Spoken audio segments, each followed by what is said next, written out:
All right, wonderful. So hello, and thank you so much for joining us in today's webinar for an overview of the newly signed federal relief package. My name is Betsy Painter, and I'm a business advisor with the Connecticut Small Business Development Center. I'm also joined today by my colleagues Steve Samea and Matt Puglisi, the Connecticut Small Business Development Center Associate Director. And I'd also like to welcome Catherine Marks, the Connecticut District Director of the SBA's Connecticut District Office. So the SBDC has been very hard at work during the pandemic, providing numerous webinars and assisting hundreds of businesses accessing COVID-19 funds and helping them rethink how to do business during these challenging times. We'd like to talk a little later about how we can assist you, but I wanted to mention that we do know how difficult things have been for all of our small businesses here in Connecticut, and that we're here to help and support you. Today, we will focus on some of the important points in the bill, which was recently signed on December 27th. Now that the bill has been signed and the various agencies involved need time to write their own guidelines and procedures, these details of the programs will vary based on the timelines of the various federal agencies. For programs like PPP and debt relief, banks and lenders will need the time to review the information and integrate new applications into their systems. So stay tuned. We will continue to update you with the latest information as it becomes available. And a quick note that the presentation slides will not be shared, but you can access a recording of this webinar on our website for you to view at any time at your leisure. Just go to our website at www.ctsbdc.com, and under the training tab, you'll see on-demand webinars, and you can download them from there. Also, all of the information in today's webinar is available on our website as well in our COVID Resource Center for your reference.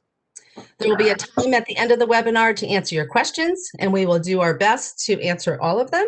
We have created a help desk series, and we'll be providing those details at the end of the webinar as well. So you are welcome to use the Q&A box at the bottom here for your questions. So let's jump in onto the next slide. And here we have the unemployment updates. So overall, unemployment assistance has been extended to 50 weeks. From 39, it'll go through March 14th, 2021. Additional benefits up to $300 per week through March 14th, 2021, which would be processed in the same manner as the previous $600 per week as well, all done through the Department of Labor, the Connecticut Department of Labor. There will be an extension of the Pandemic Unemployment Assistance, the PUA, which makes self-employed individuals and independent contractors eligible for unemployment, among others. And also the Families First Coronavirus Response Act, the FFCRA, leave benefits related to sick or family leave tied to the pandemic are also extended through March 14th. So please take note that the FFCRA benefits are no longer mandatory, but allow employers to continue taking advantage of the tax credits if they choose to offer them. The U.S. Department of Labor will be issuing guidelines for the states. And once those are ready, the Connecticut Department of Labor will work to update their system and release the information on when applications will open for extended assistance, as well as the process. So move over to the next slide, and here we'll go over our taxation updates, which is the Tax Relief Act of 2020. And that includes an extended deferral of payroll taxes, which we have details that are still to be coming. We have expanded employee retention tax credits, and details should be released by the IRS and the SBA on the respective guidelines as well. The PPP loan forgiveness amount for qualifying businesses does not need to be included in gross income. This is a new change from the first process, which is well received. It will be treated as exempt income in partnerships and S corps, and this will apply for existing and new loans as well. There's no exclusion of tax deductions for allowable expenses covered with the PPP loan funds either. The EIDL advances would receive the same treatment as the PPP as income. The IRS will be releasing further details, and we will continue to update our resource center that I mentioned on our website, as well as information provided in the upcoming webinars as it becomes more available. So on our next slide here, you can see all three of these programs on the screen have either been expanded, extended, or modified in order to continue to help supporting our small businesses. The Paycheck Protection Program has been extended allowing for new loans and additional funds for those who already took a loan. Eligibility has been modified, and additional flexibility has been added in some areas as well. The EIDL Advance will reopen with additional focus on small businesses and low-income communities. The debt relief program will be expanded as well. Again, please note that the bill has only been recently signed into law, so we do have a little bit of time for these programs to open up at the SBA. Be sure to visit our resource center as we work to update it with the latest available information. Now, the next slide we'll just talk about quickly with the EIDL, the loan program funds have been extended throughout this year till December 31st, 2021 versus the previous, which was closing in December of 2020, to provide loans to qualified individuals, small businesses, and nonprofits pending availability of funds. As you can see on the slide, the maximum loan amount is $150,000. Interest rates vary with 3.75% for small businesses and 2.75% for nonprofits. The terms are 30 years and the need for collateral has been waived. Loans over $25,000 will need a guarantee. Uses include working capital and normal operating expenses such as continuation of health care benefits, rent, utilities, and fixed debt payments. Be mindful not to overlap the uses of the EIDL and also the PPP. Now, speaking of PPP, I'll hand it over to Stephen, who will take us through the Paycheck Protection Program along with the EIDL Advance and the tax relief programs. Thank you, Betsy. On January 7th, the SBA issued the first set of guidelines related to the updated Paycheck Protection Program. Those guidelines are reflected in this webinar. Additional news, including that the program opened at first through community lenders only for first-time applicants, which is being called a first draw. It opened on January 11th, and the second round or second draw opens on January 13th. Again, this is through community financial institutions only, and this is intended to increase the access to smaller businesses who tend to use local community lenders, and it'll be open to all other applicants shortly, but no specific date has been provided yet for all the other banks and lending institutions to begin to offer it. The two community financial institutions in Connecticut processing the applications that just opened on January 11th are New Haven Bank and Nutmeg State Financial Credit Union. We'll discuss this again, but please keep in mind that if you got a PPP before, your second loan is under $150,000, it will be easier for you to remain with your current lender because you won't have to present a lot of the information, a lot of the documentation to get going in your application. On the next slide, we'll discuss some of the set-asides in the legislation. With an emphasis both from the legislation and the SBA, certain allocations and guidelines have been established to help reach all businesses. $15 billion across the first and second draw PPP loans is set aside for lending by community financial institutions like we discussed a moment ago. Another $15 billion is reserved for first and second draw PPP loans for lending by insured depository institutions, credit unions, and farm credit system institutions with consolidated assets of less than $10 billion. So some of the smaller lenders focused on these communities. There is a $35 billion set aside for new first draw PPP borrowers and $15 billion and $25 billion for the first draw and second draw PPP loans, respectively, is set aside for borrowers with a maximum of 10 employees or for loans less than $250,000 to borrowers in low or moderate income neighborhoods. All of this is very specific, and to figure out what you qualify for isn't necessarily impacted by this, but this is to help assure that businesses in a number of different communities that perhaps had a hard time applying or were unable to apply in time last time, that there are funds set aside for them so funds won't run out before they have an opportunity to avail themselves of the applications. The SBA has determined that at least 25% of each of those set-asides will go to each of these groups, and loans to borrowers with a maximum of 10 employees and loans of less than $250,000 to borrowers in low or moderate income neighborhoods. So again, there's an effort to reach businesses that may not have participated before. On the next slide, let's review PPP eligibility. The Paycheck Protection Program, or PPP, has been modified. It now allows for first-time applicants, again referred to as first draw, and for applications for additional funds from those who have already received PPP funds, referred to as the second draw. I'll address first-time applicants first. If you did not apply for PPP funds before, you can do so now with this new bill. You can also apply for the maximum funds available to you if you previously received a PPP loan but returned all or part of the funds. The criteria for applying for first time remains mostly as before. Those who can apply include small businesses, self-employed individuals, sole proprietors, independent contractors or small agricultural cooperatives, nonprofits including churches with 500 employees or less. There is expanded eligibility for some 501c6 organizations with 300 employees or fewer, as long as they don't receive more than 15% of their revenue from lobbying activities.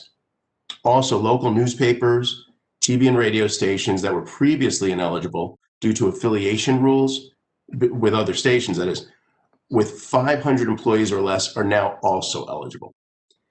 Businesses not in operation as of February 15th, 2020 remain ineligible. We've had a lot of questions about this, and I realize that in the last 11 months, a lot of businesses have started up or been purchased. I'm afraid that even if you bought an existing business and kept it running as it was, if you purchased it after February 15th, you are not likely eligible. For those applying for a second PPP round, called a second draw, you may be eligible if you are a small business, self-employed individual, sole proprietor, independent contractor, or small agricultural cooperative with fewer than 300 employees. Now, and you also have a requirement to demonstrate at least a 25% reduction in gross revenue between comparable quarters in 2019, from 2019 to 2020.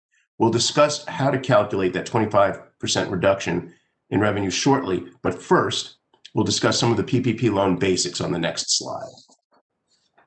While overall the program relies on many of the guidelines previously established, the Economic Aid Act includes some changes and distinctions between first draw and second draw applicants.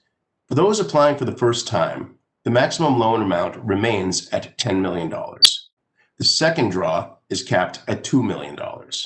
The basic terms such as interest rate, maturity, and collateral or personal guarantee requirements remain the same and apply equally to both. The interest remains at 1%, the maturity is 5 years, and the requirements for collateral or personal guarantees in all PPP loans are waived. Now, how to calculate the PPP remains the same for most businesses, as it will be 2.5 times average annual monthly payroll. Businesses have an option of using 2019 or 2020 payroll or the 12 months immediately preceding the loan application as the basis for payroll calculations. There is an exception to the 2.5 times payroll calculation for businesses with NAICS or NAICS codes starting with 72. This covers businesses in food service and lodging, but only for the second draw. So those industries, if you're looking at a first draw, it's still a 2.5 times average monthly payroll. The new deadline to apply for PPP funds is March 31st, 2021. But again, keep in mind that we'll have to wait for the SBA to be able to release guidance and to reopen their portals for all lending institutions, and then allow time for those lenders that are processing the loans to implement it. On the next slide, I'll discuss the calculation of the amounts of the PPP loan in a little more detail. As before, there are still payroll costs that qualify for the calculations and some that don't. Generally speaking, cash compensation, including tips, bonuses, vacation or other types of leave that are not related to COVID, as well as health benefits and state unemployment taxes can be added to qualified payroll costs.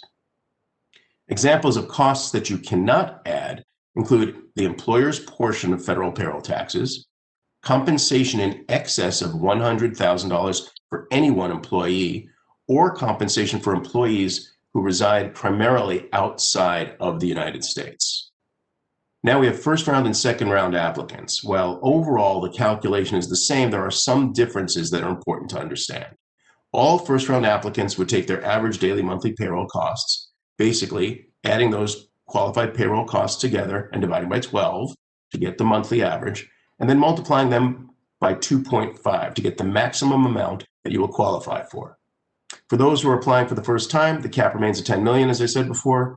And again, you can choose 2010 or 2019 or 2020 payroll costs as the basis for this. If you're a seasonal employer, there's greater flexibility than there was before. You can choose any 12-week period between February 15th, 2019 and February 15th, 2020 that best reflects the seasonality of your business. Second round applicants would follow the same process with a couple of differences. The cap, as I mentioned, is reduced to 2.5 million, and the business is classified as accommodations and food service with NAICS codes starting with 72 can request 3.5 times their average monthly payroll. This applies to second round only. Allowable uses of PPP funds has also been updated and expanded, as we will discuss on the next slide. As before, you can use PPP funds for payroll, including compensation to employees in the form of salary, wages, commissions or similar payments, cash tips or the equivalent, payment for vacation, parental, family, medical or sick leave, with the exception of Family First Coronavirus Response Act or FFCRA leave. It can also be used for allowances for separation or dismissal and for payment for employees' benefits, including group health care or group life, disability, vision or dental, and including insurance premiums and retirement. It can also be used for state unemployment tax or SUTA. For independent contractors or sole proprietors, you can use PPP funds for wages, commissions, income, or net earnings from self-employment or similar. Additional non-payroll taxes are now allowed. It's important to note here that a couple of these allowable non-payroll expenses are permissible, but they're not necessarily forgivable. This means that if you use your PPP funds for these, you're not violating the terms and uses of the loan, but you will have to repay the portion that you use to pay for those non-forgivable expenses. So as before, you can use the PPP for mortgage interest payments for business properties, but not mortgage prepayments or principal payments, for rent payments and for utility payments. All of those are both allowable and forgivable. In addition, you can now also use PPP funds for covered operations expenditures, including covered property damage costs, if applicable, covered supplier costs, covered worker protection expenditures, and each of the preceding 4 categories that I just mentioned has specific details associated with it describing what covered means, but the list is too extensive to cover in this webinar. So these are areas that we better explored with your Connecticut SBDC business advisor. Now you can also pay interest payments for any other debt obligations that were incurred before February 15th, 2020, but it's critical to note that these are allowable but not forgivable. You can also refinance your SBA EIDL loan if it was made between January 31st, 2020 and April 3rd, 2020, but this is for new PPP loans only, not for second draw. And again, it is allowable but not forgivable. Keep in mind, these loans are not intended to replace sales, and the 60-40 rule remains. In order to qualify for loan forgiveness, at least 60% of the loan must be used on payroll. On the next slide, we'll list some of the documents that you'll need for your PPP application. And this is, as we're getting closer to the lending institutions opening up, it's critical that you start to pull your documentation together. So this is the documentation that you will need to back up your eligibility and the amount that you're requesting. The documented eligible payroll costs or relevant wages, for those calculations, you can use the following documents depending on your business structure: your payroll records, your payroll tax filings, your Form 1099 MISC, that is if you work as an independent contractor, Schedule C for self-employed individuals, Schedule F for farmers, or Schedule K for partnerships. Income and expenses from a sole proprietorship, or also you can use your bank records. Businesses with payroll must provide Form 941s or other tax forms containing similar information. You must also provide state quarterly wage unemployment insurance tax reporting forms for each quarter in 2019 or 2020, whichever was used to calculate your loan amount. You would also provide any evidence of payments that you've made and are including for retirement and health insurance contributions. A payroll statement or similar document from the pay period that covered February 15th, 2020 must be provided, and that's to establish that your business was in fact in operations on February 15th, 2020. Now, if you're staying with the same lender and using your 2019 payroll as a calculation, you don't need to present additional information on qualifying payroll expenses. If you're applying with a different lender, then you'll have to gather the same information as if you were applying for the first time. To document your eligibility based on the number of employees, that is demonstrating that you have fewer than 300 or 500 employees, as previously described, depending on which category and which loan you're applying for, you should be able to use your payroll records as well. This last piece is for those who are applying for a second round. You must provide proof of your 25% revenue decline. That is overall gross income or revenue, which is defined as revenue and cost of goods sold as you would document them in your 1120, 1065, or 1040 form, depending on your business structure. And you must also show that you've already used all of your PPP funds from your first loan, or that you're on track to deplete them before getting the funds from the second round of PPP. So again, the second round is not intended to be applied for if you are still spending the funds from your first PPP. If you're getting a loan of $150,000 or less, you have until the time that you apply for forgiveness or upon request to submit the documentation that demonstrates your 25% revenue decline. Now, you must meet that requirement before you apply, but this allows you a little more flexibility in gathering the documentation that you're going to need so that it doesn't delay your application. On the next slide, we'll talk a little bit more about that, how to calculate that revenue decline and how you look at the reference periods. If your business was in operation for all of 2019, you can show gross receipts for Q1 through Q4 of 2020, and for any quarter, you must show that there was a reduction of 25% or greater compared to the same quarter in 2019. Now, if your business was not operating in the first and second quarter of 2019, but was operating in the third and fourth quarter, you can compare Q3 and 4 of 2020 to Q3 and 4 of 2019 to demonstrate that 25% decline. A business operating only in the fourth quarter of 2019 can compare the fourth quarter of 2020 to the fourth quarter of 2019. You're starting to get the idea, but if you were not in business during 2019 at all, but you were in operation on February 15th, 2020, then you would compare your second through fourth quarter to your first quarter of 2020. Since you're only in operation during 2020, you would be using the latter quarters of 2020, the second, third, and fourth, and comparing that back to your first quarter to demonstrate that reduction. On the next slide, we'll touch on PPP forgiveness. As I mentioned before, the 60-40 rule remains. At least 60% of your PPP proceeds still has to be used for allowable payroll costs. There are additional allowable expenses covered by this bill, which we already discussed. There's greater flexibility regarding the covered period. Borrowers may select your own forgiveness covered period starting on the day of disbursement of the funds, and you can choose a time period between 8 and 24 weeks. Now, there will be a simplified forgiveness process for loans under $150,000, and this process is yet to be released.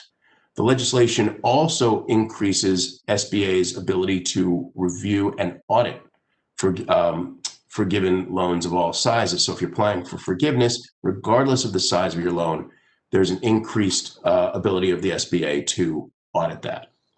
The forgiveness process will require certifications be made, as well as a written description that includes the number of employees that a business was able to retain as a result of receiving the PPP loan. Now, regarding the EIDL advances, these no longer have to be subtracted from PPP loan forgiveness, and that's a big change that a lot of borrowers were hoping for. So if you received anywhere from $1,000 to $10,000 in the EIDL advance, that is not going to be deducted from the dollar amount of your PPP forgiveness. And speaking of the EIDL advance, on the next slide, we'll discuss how additional funds that were allocated to the EIDL advance in this legislation are being allocated.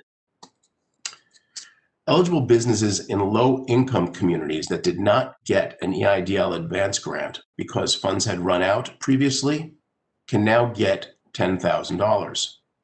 Businesses in low-income communities that did receive an EIDL loan advance of less than $10,000 can now get a grant equal to the difference of what they received the last time and $10,000. Eligibility has been updated to small businesses with 300 or fewer employees that must demonstrate gross receipt loss of 30% or more during an 8-week period between March 2nd, 2020 and December 31st, 2021. And that would be relative to a comparable 8-week period in the timeframe immediately preceding March 2nd, 2020 or during 2019. This is different from the 25% reduction that we just talked about under the PPP second draw. The SBA will release specific guidelines as it relates to seasonal businesses for the EIDL advance. And again, no date has yet been set when the portal will reopen for those advanced grant applications. On the next slide, we'll explain that the new bill extends to small business debt relief program.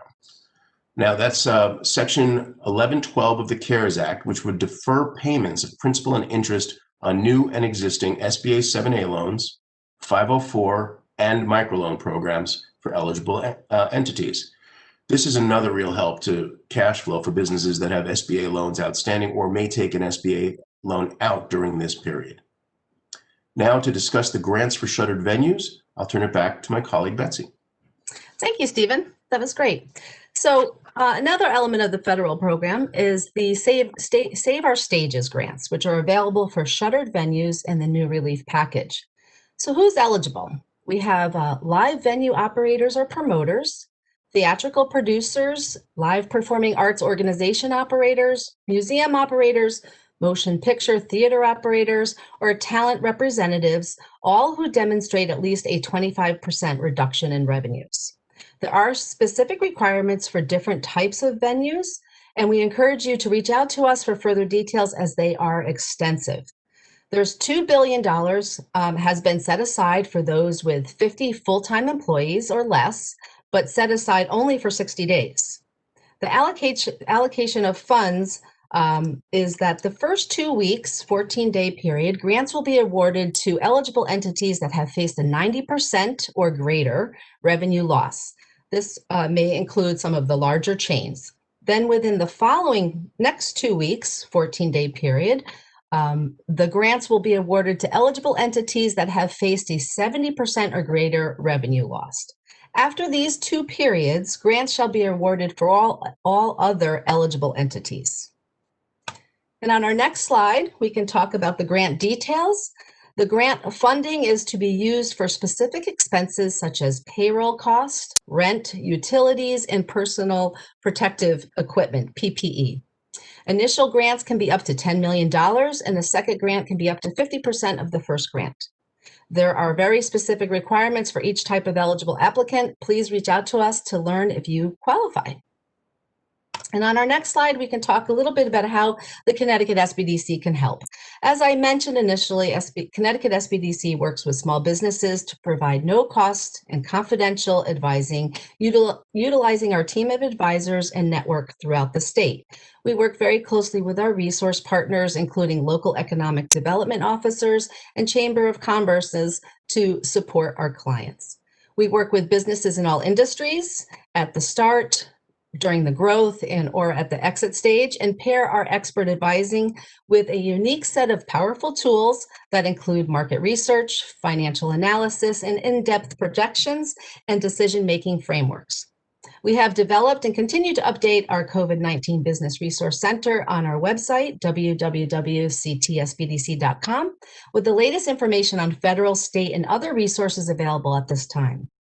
Also on this page are resources for state and federal guidelines, additional potential funding opportunities, and posters and infographics for you to reference, print, and share for various topics.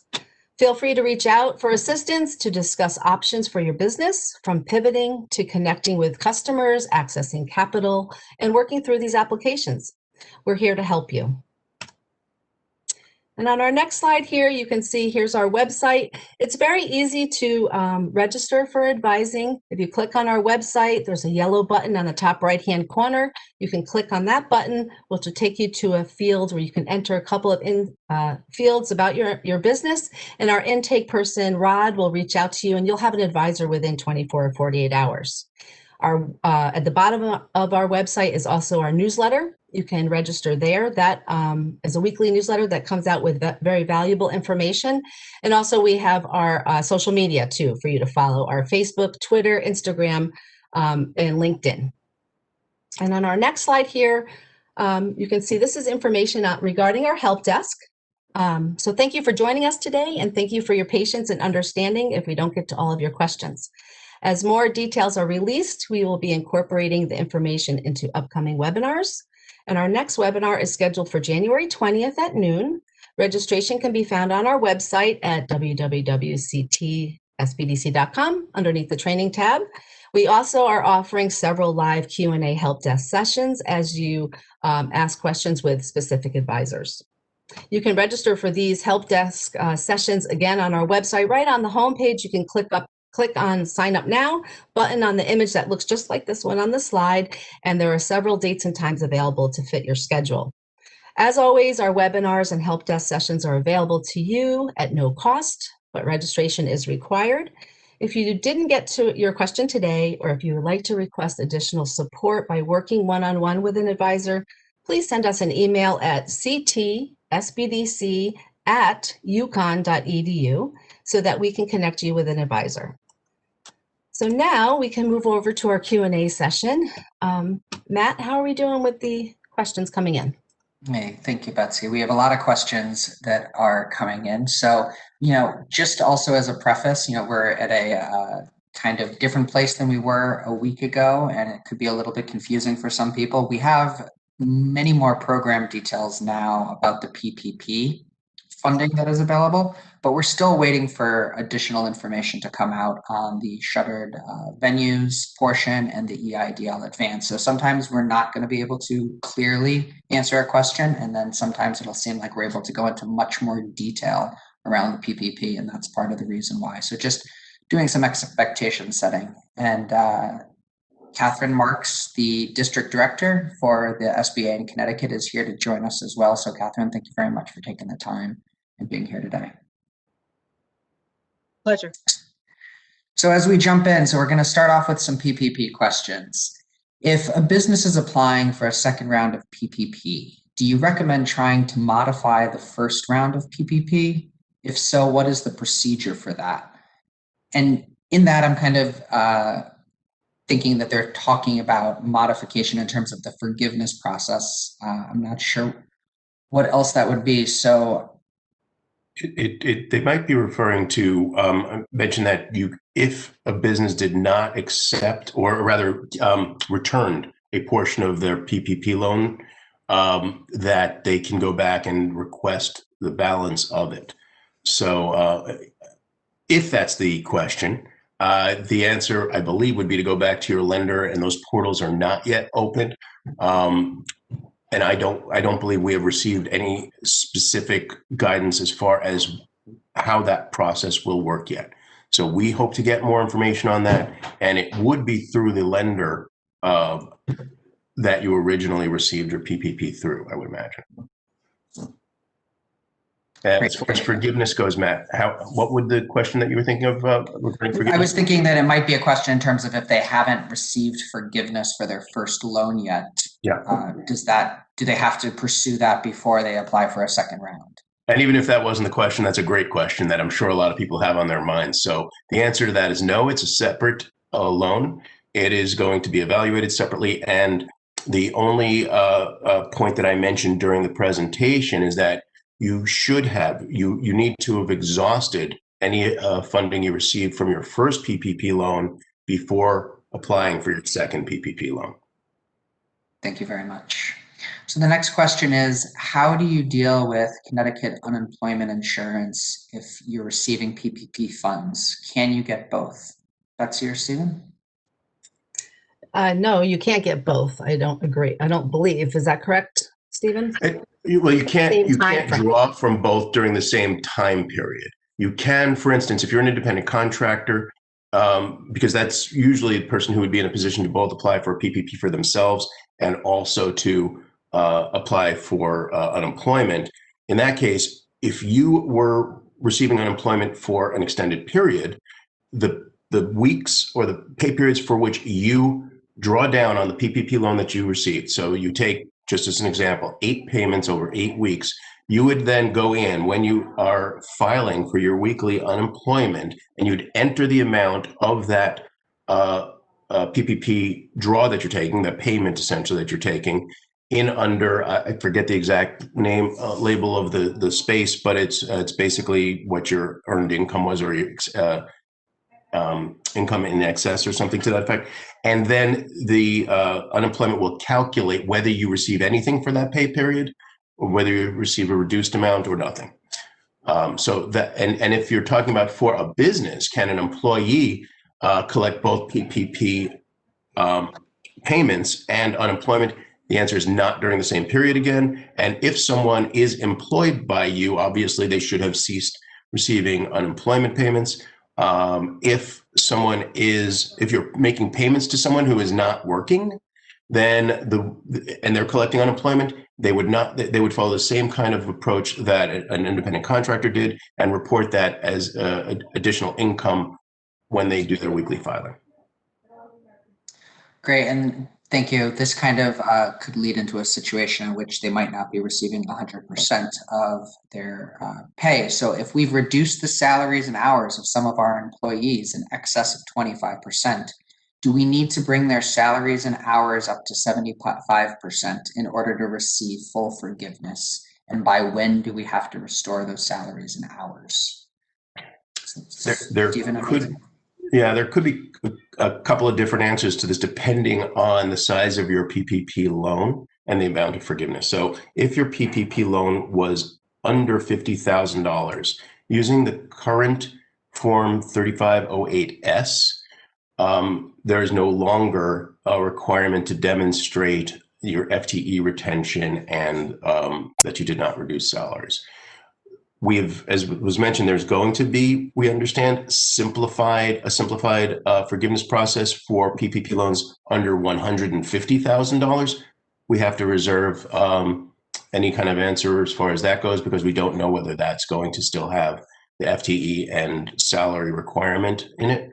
And for those loans above $150,000, you would in fact still need to return your employees back to the 25% or no greater than 25% reduction in compensation, and you must return your FTEs to full FTEs before applying for forgiveness. Although for the first round, that was the earliest of your application for forgiveness or the end of the year. So that time frame has passed. So it would have been December 31st, 2020. So but there could be a reduction if you still had a reduction in FTEs or in compensation for your employees. Stephen, just to add to that, you had mentioned December 31st, and anybody that did receive a PPP this round, that was the deadline. So all PPP funds should have been spent by no later than December 31st, 2020. Just an FYI. So thank you both very much. So a couple of other questions on PPP. Do we have to, Betsy, you can take this. Do you have to provide losses incurred in a quarter or for the entire year? Oh, just referring to the revenue reduction. Yeah. For the second take, yes, that was Stephen's great slide comparing Q's quarters to quarter, year over year. So just one quarter, a decline of 25% of revenue. And there's various different scenarios based on when your company started or opened. Anybody that opened their business after February 15th of 2020 is not eligible. Right. And again, that revenue demonstrating that 25% is only if this is your second draw. Correct. And so if they show that, and so it's the exact same question written a different way. For a small business owner with no payroll, they're the only owner, and they're confused by the paperwork and the application process.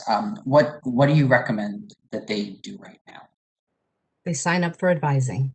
Go to our website and request advising, and we can help. Absolutely. Your advisor can help you fill out the application. We can do a screen share and really help you every step of the way. All right. So Matt, can I give you guys a Please. shout out right here? Please. Hi, everyone. This is Catherine Marks with the SBA. Many people get the SBA confused with the folks here running this program. Today, we're hearing from the Connecticut SBDC, which is the Small Business Development Center. And you have just, experienced a webinar that is filled with information, and it's very complex information. We want Connecticut businesses to get as much of the new program as possible. The folks on this call don't say it enough, but their services are free. So that person that just asked the question, what should he do? He or she do? He or she should pick up the phone, get an advisor, get your financials in order so that you are ready to either go to the two banks that are taking them currently or get ready for your financial institution to be opened up to take the second draw of a PPP. So Betsy, Steve, fantastic presentation. And to your whole team, thank you for everything you do for Connecticut. Thank you very much, Catherine. Really appreciate that. So as I go through here and try to prioritize as we watch the clock and look for some things that are going to be broad enough to apply to many businesses with similar questions. So we have a question on the EIDL loan and the EIDL advance back from the spring. And when they originally took the advance, they were under the impression that it was a grant. They are asking if they were mistaken and if they would have to pay this back. And so I think that there's a couple of pieces of information that are important here and also have changed. So with the EIDL advance, it is a grant, the up to $10,000. However, if a business originally had taken the EIDL advance, that was going to be deducted from their PPP forgiveness, and that has now been changed in this latest legislation. So there is no need to pay back the EIDL advance. However, there is a requirement to pay back the EIDL loan because that's a loan. And it's good to point out here, Matt, that if you have gone through the forgiveness process where your EIDL advance was, was deducted, we will have further guidance on how you will be made whole for that situation. So even though if you've already gone through the forgiveness process, there is updated information on how we're treating the EIDL advance, and you will be made whole. Great, thank you. And Catherine, we have a question here on the EIDL loan. There's no collateral. It says that there's no collateral required, but there needs to be a guarantee if the loan is $25,000 or more. And the question is, does this apply to nonprofits as well?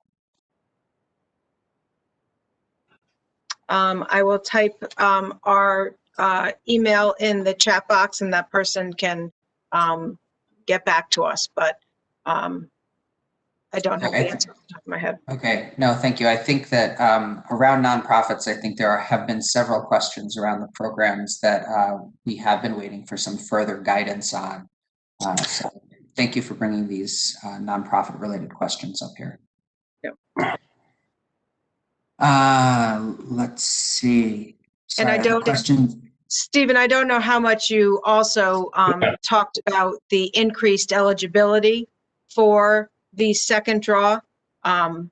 This is my third webinar for today. And there was a lot of questions about those. So, there is increased eligibility for 501c6s. That's right. With 300 or fewer employees, as long as 15% of their revenue or less is from, or of course none, is from lobbying activities, then 501c6s can apply for the PPP, which was not the case before. And another point that I did want to make, just as far as kind of second chances, is that the EIDL loan, which had expired on December 31st, 2020, we had, this was kind of one bullet point early in the presentation, and we had a lot of information. I just want to emphasize, anyone who has not applied for an EIDL loan at 3.75% for 30-year term, who believes that that might be helpful for their business. Again, if you have not, there is no second application yet, but if you have not applied, then you can apply, and that is for another year, or through the end of 2021. Another small point to make here is if you were offered an amount and you took less than that of the EIDL, you can also, through the reconsideration process, which you can talk to an advisor about how to go about doing that, you can request the difference. So if you thought this whole pandemic was going to be a couple of months long and your business was going to bounce right back, and that didn't end up being the reality for you, then and you do think that whatever the balance that you might have been offered was in the loan, you can still potentially access that. Great, thank you. Going back to eligibility, question was, we haven't mentioned C Corps specifically in examples. Are C Corps still allowed to take the second PPP draw? Yeah, my understanding is that there's no restriction of any by business category, by business legal structure of not being able to apply unless you fall into a business category that is ineligible, a type of business. Right. Still have to show the revenue decline on the second round of the 25%. Yeah. Right, exactly. And just a clarification question, that rent and utilities at 40%, if they're spent on 40% of the loan, those would be fully forgivable. Correct. As the other 60% was spent on payroll, then yes. Yes, exactly. And then if we could go back to the documents on the revenue decline, because we have several questions asking what documents do they need to have to demonstrate the revenue decline. And I think it's a good point to reiterate that point you made, Stephen, about loans under 150,000. Right. Just trying to get to my notes on that. So as far as the documentation required, you'd be looking at your receipts for any quarter from 2020 to 2019 and comparing them. So first, second, or third or fourth quarter, one versus the other, you need to show documentation of your gross receipts, your sales, top line sales for those two periods, and demonstrate that in 2019 you were at a 25% or greater reduction from 2020, or 25% or greater reduction from 2019. And so the official documents that somebody would want to provide, I think it's the Form 1120 or the 1065 or their 1040, depending on your business structure. Correct. Thank you. And on the application, there's a checkoff box that basically, if you're getting a loan under 150,000, right, that you're basically attesting to the fact that you can demonstrate this, and it says that you don't need that you can support this with documentation, but it gives you a little bit more time. You don't need to have it at time of application, but on request or at time of forgiveness. That's a great point, because obviously a business that has pretty good accounting system can probably literally push a button and produce that comparison of one quarter versus another, 1 year versus the other. A business that might have to pull that together, the intention here is not to delay your application. If you're applying for less than $150,000, get it in as quickly as possible. You're not exempt from having to provide the proof, but you will have to provide it before you apply for forgiveness or upon request from your bank or the SBA. This is great support for those small businesses too that have just a few employees and don't have the books up. So not to delay your application. Great. Can we go back to the loan forgiveness for existing SBA loans? I think this is the debt relief on the slide.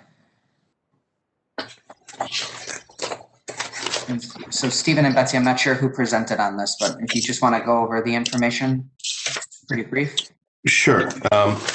And that really is an extension of what was in place previously. And under the debt relief program, section 1112, as it says here, of the CARES Act, what it did is it deferred payments of principal and interest on your loans. In fact, the SBA paid the principal and interest for 6 months. I have to admit, I have to look at the actual exact language to confirm that's the exact same time frame. But if it's an extension of that same section, then I would expect that to be the case as well. So it sounds like it is, and Catherine, if you do have this, please jump in. And it would be an additional 6 months to the first 6 month deferral that you were able to take advantage of. This is where this is one of the areas where we're still receiving specific guidance. So we don't opine on it anymore because we don't want to mislead folks. So this is, hopefully this will come out sooner than later. So let me retract what I just said as far as the time frame goes. But what the implementation was a principal and interest deferment. So Yes. you would have a period of time still to be defined from further guidance, where you would have relief from paying principal and interest on existing and new SBA loans. Correct. Thank you. And we have a question on PPP loans. Is that considered taxable income or non-taxable income? And if you're applying for a second draw, how would you, would that be part of the revenue that you are claiming? Sometimes, Stephen, I think this one gets lost in the weeds, and I think this is a huge change, especially for very small businesses, how we are now allowing them to, small businesses expenses paid with forgivable PPP loans are now tax deductible. So the expenses that you paid in your business are now tax deductible. So I think that's the proper way to say it. And maybe you want to expand on that somewhat? And also it doesn't have to be declared as revenue as well, which is Right. another big deal too with this new policy. And so when a business to build off of that, when a business is looking at, they're trying to come up with that 25%, if they're doing a second draw, they wouldn't then include their PPP or their EIDL advance as revenue Correct. in the last year. Correct. Okay. And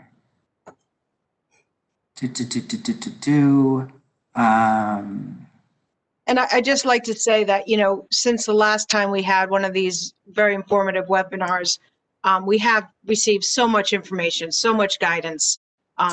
So, it continues to come out. So make sure that you, follow Connecticut, SBDC, as well as the Connecticut SBA to continue to get specifically the information on the idle advances, the debt relief, and the shuttered venues.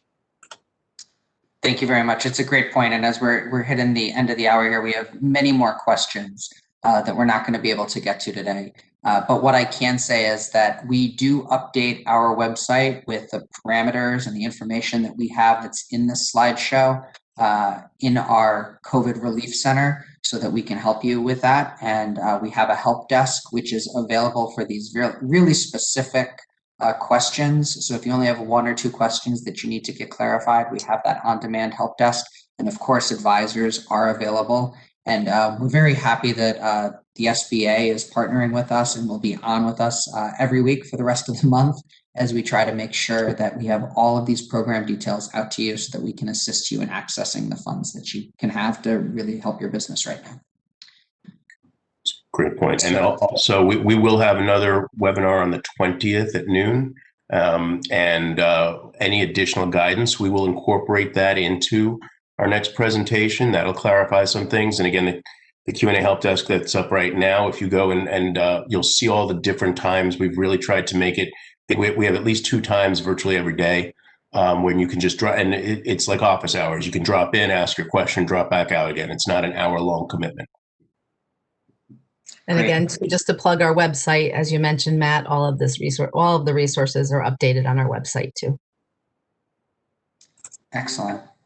So we're at 1 o'clock, and so I would thank everybody for your time today, and we will have a recording up. Thank you very much. Have a good day. Thank you. Have a great day. Bye now.